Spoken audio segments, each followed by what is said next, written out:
Like Sister Act 2, we are back in the habit, and on that note, I would like to introduce a very special guest to this week's episode of Ups and Downs, Whoopi Goldberg. There's no Whoopi Goldberg, there's no Bill Goldberg, there's no Goldberg, unless of course you actually do believe I am the son of the once undefeated man, but I am not, spoiling a little bit of truth there for you. But let's ignore everything I have just said. It doesn't matter. My name is Simon Miller. You are watching WhatCulture Wrestling.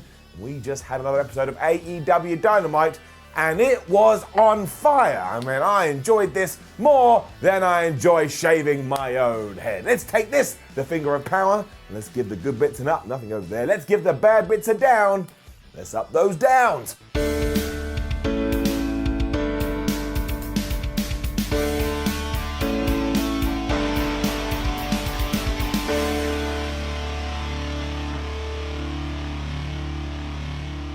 It's the small things, I tell you, it is the small things. This week's Dynamite was kicking off with the tag team title match between SCU and Hangman Page and Kenny Omega, but before they did get started, we had a little bit of an interruption from the Dark Order, and it just got me interested. All you gotta do is dangle that carrot, and like some confused donkey, I will just follow it around, because Evil Uno was there and he just said, look guys, everybody calm down, because remember, soon you will find out who the Exalted One is, and then we shall take over the company. And then they just started to tease things as if they were out to go out of fashion, because Christopher Daniels, who was at ringside, went, guys, I'm gonna go backstage and make sure they don't interfere. But that made you go, oh, maybe Christopher Daniels is the person leading the damn group. And if not, maybe it's Matt Hardy. And of course, Matt Hardy was teasing this on social media all week. So was Evil Uno. All of this is just making me feel alive. It's making me feel great.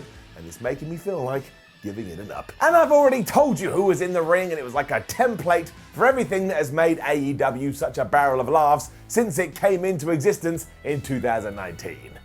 Up. There were a few signs that Scorpio Sky and Frankie Kazarian were going to start healing it up, as Sky kept taking cheap shot and Kazarian stopped Hangman from getting into his corner. And as for the tag team champion, as always, they will look like, oh no, we're going to crash into each other. But because they have good chemistry with each other now, they were able to avoid it. There's a really cool spot too where Kenny Omega was going to dive onto Scorpio Sky, but Kazarian just stopped him by grabbing onto his pants, but that didn't last long. But because soon we were just diving out of the ring, because it's wrestling in 2020, and I'm 99% sure that all wrestlers in the modern day think to themselves, if we don't do dive spots in our matches, the protective barrier around the earth that stops aliens coming down and killing the human race will be broken, so we better make sure we do 42,000 dives.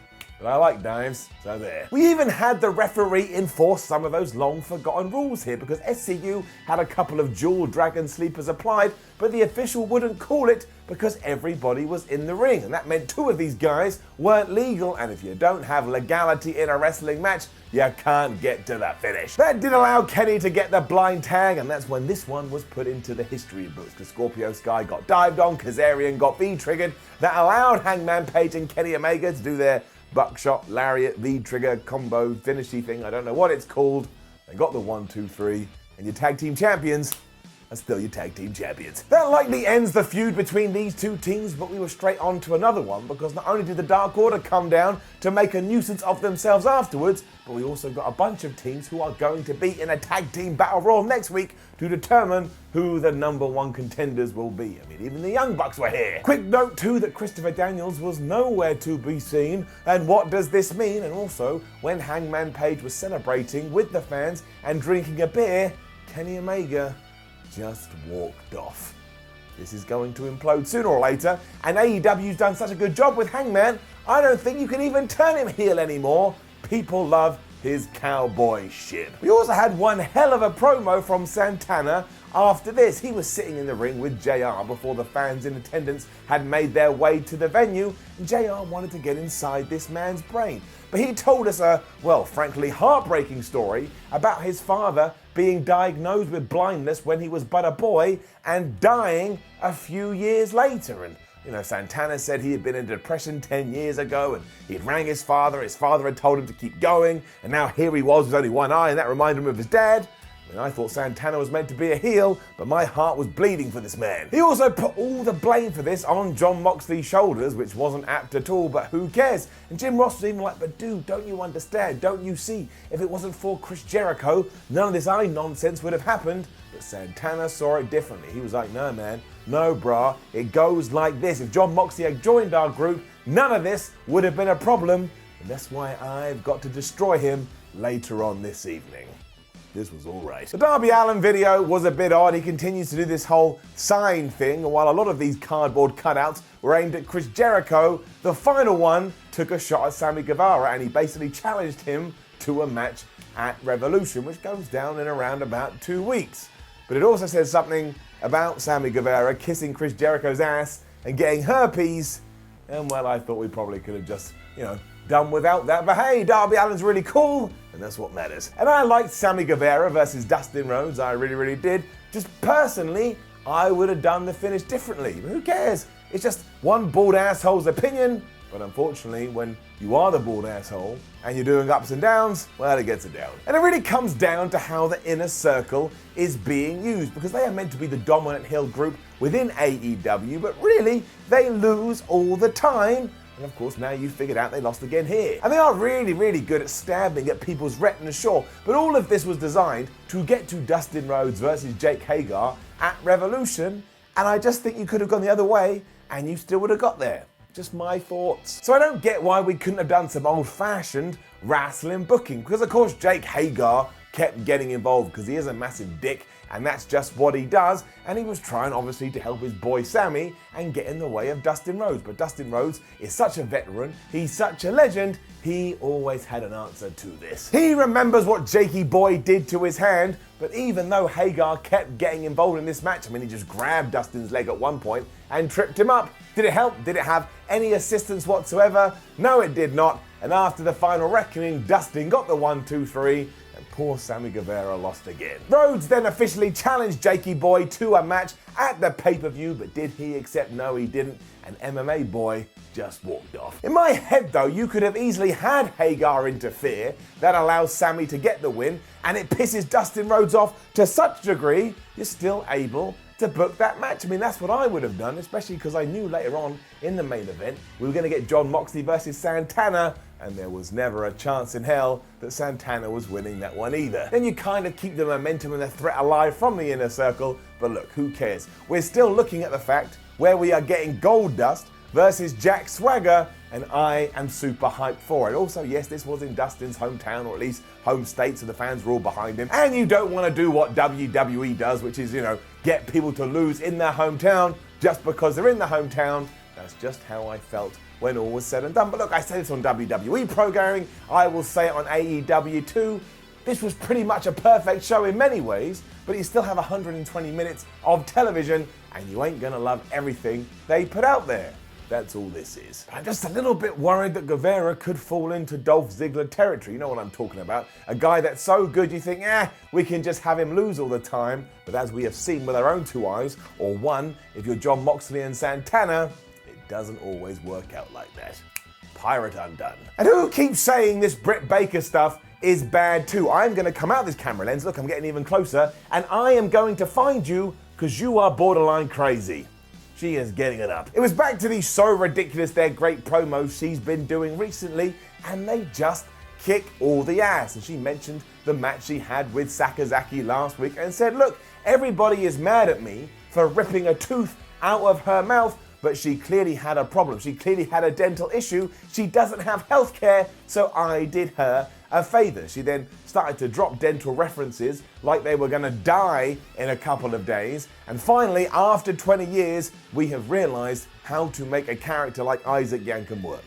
A round of applause. She said that everybody in the crowd was like a fat Whataburger face or something like that, which really pissed them off because they must like Whataburger. And Britt Baker as a heel is a damned treat. She's brilliant, I love it, and I actually look forward to her doing more of this in 7 days' time. Seems like what happened afterwards wasn't for everybody either, but when I saw the result, especially after what I'd seen until we got to the result, well, I really liked it. getting up. It was Nyla Rose versus Riho for the AEW Women's Championship, and sure, while it was a little anticlimactic because you're like, oh my gosh, they've changed the title. They did change their title. Nyla Rose did kick her ass.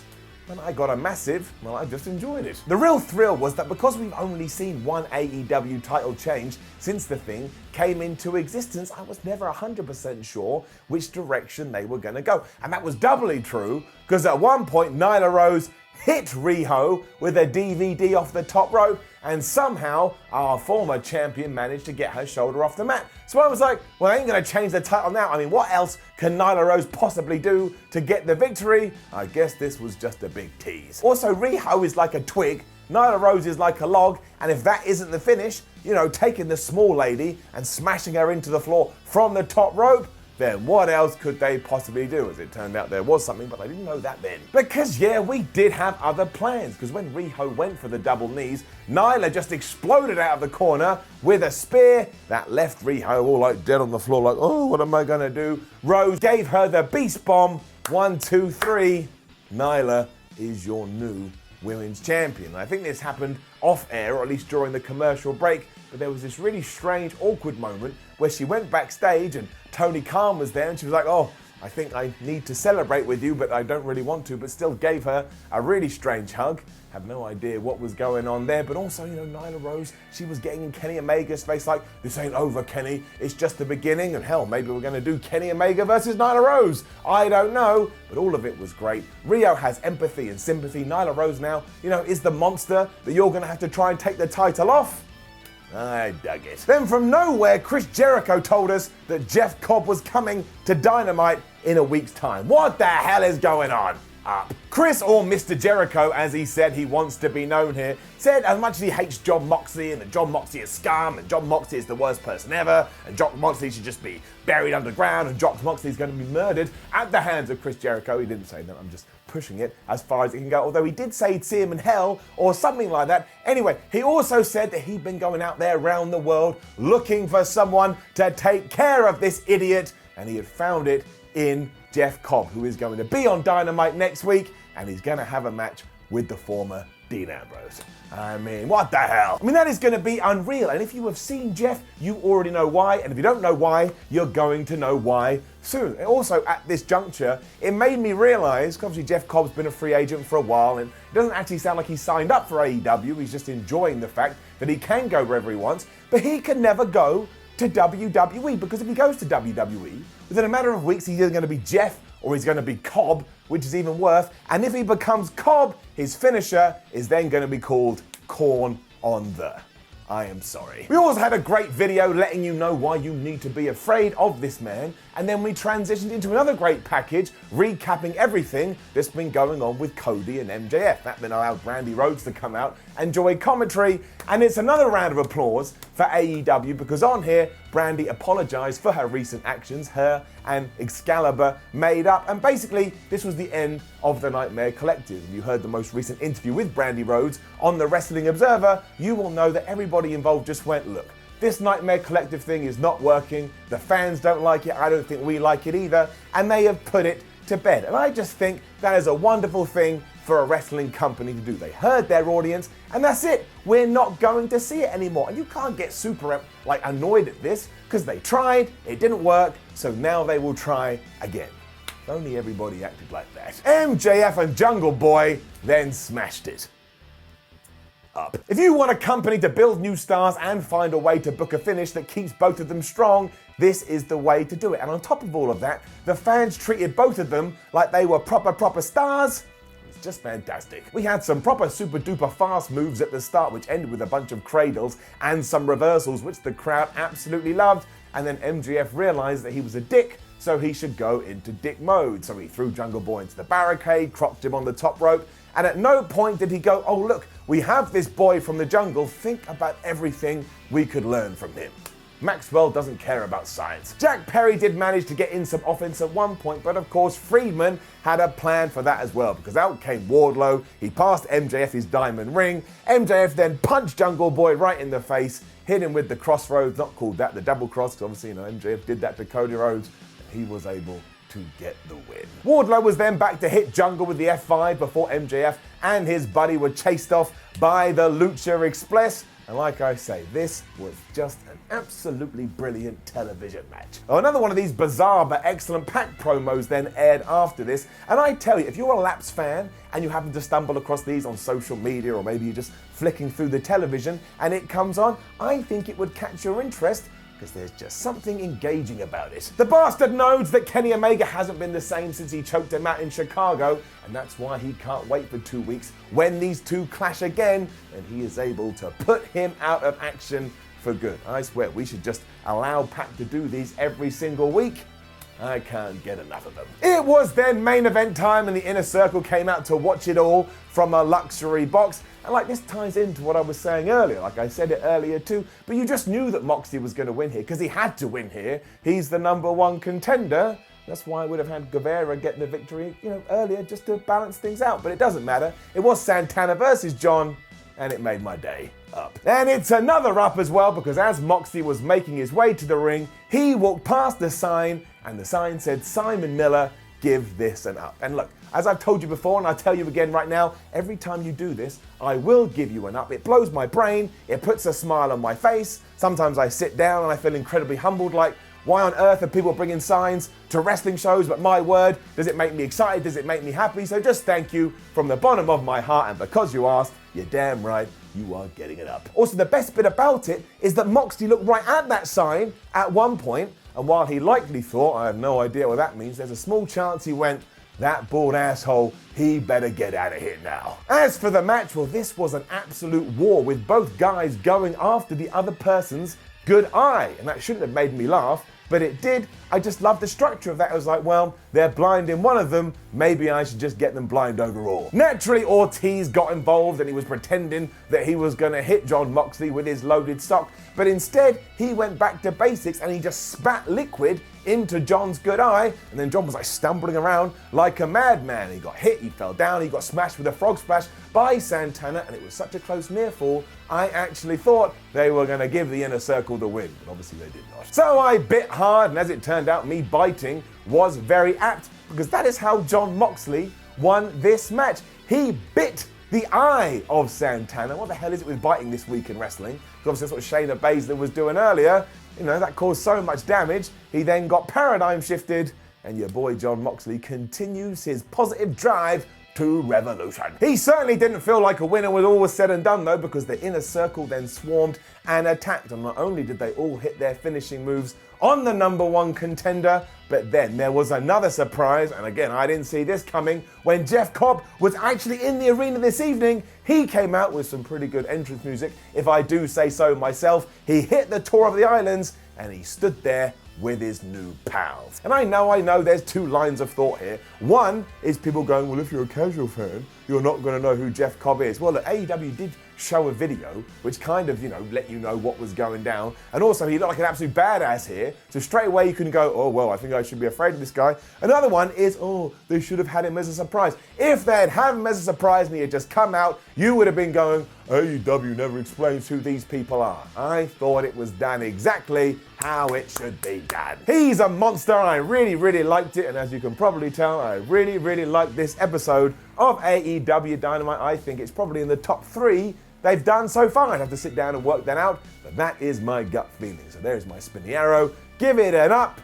The power continues. Now, don't forget to leave a comment below and let us know what you thought about last night's episode of AEW Dynamite. Like the video, share the video, subscribe to WhatCulture Wrestling, then head over to WhatCulture.com where you can read articles about AEW. Follow WhatCulture on Twitter, WhatCulture WWE, where you can stay up to date with AEW and watch more videos here on WhatCulture Wrestling, some of which will be about AEW. My name is Simon from WhatCulture, also known as Mr. Ups and Downs, and I'll see you soon.